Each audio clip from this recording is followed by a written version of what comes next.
অনেক জায়গাতে কালকে রথ উল্টো রথ হয়ে গেছে, অনেক জায়গাতে আজকে হচ্ছে, এর কারণটা কি বিশদ যদি বলেন বিস্তারিত। কারণ হচ্ছে একটা শাক্তমত, একটা বৈষ্ণব মত। শাক্তমতে যেদিন লাগে সেই দিন করে, বৈষ্ণব মতে যেদিন ছাড়ে বা যেদিন অল্প একটু আছে সেই দিন একাদশী বা রথ এইসব ধরনের অনুষ্ঠান বৈষ্ণব মতে করে থাকে। আজকে পুরীতে রথ, আমরা বৈষ্ণব, শুধু তাই নয়, আমরা চৈতন্য মহাপুর পথ অবলম্বী। সেই রঘুনাথ দাস গোস্বামী রাধাকুণ্ডের যে ব্রততালিকা, সেই ব্রততালিকা বৈষ্ণব যে ব্রত সেখান থেকে নির্ণয় হয়, সেখান থেকে আমাদের আসে।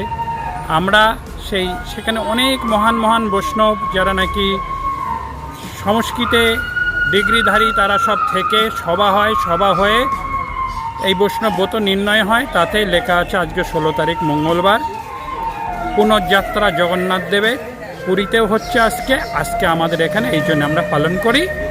আমরা বৈষ্ণব মতটা পালন করে বলি আজকে করেছি, আর যারা ইচ্ছা হয়েছে তারা কালকে করেছে। তবে এ নিয়ে দ্বিধা নয়, দ্বিধা হচ্ছে যে যার যে মত, মহাজন গতস্ব পন্থা, মহাজনরা যে মত পথ দেখিয়ে গেছেন আমরা সেই পথ অবলম্বী।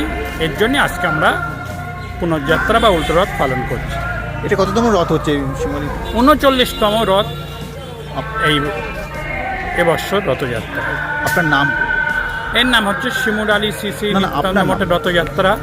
আমার নাম শ্রী অদ্বৈত দাস বাবাজি মহারাজ।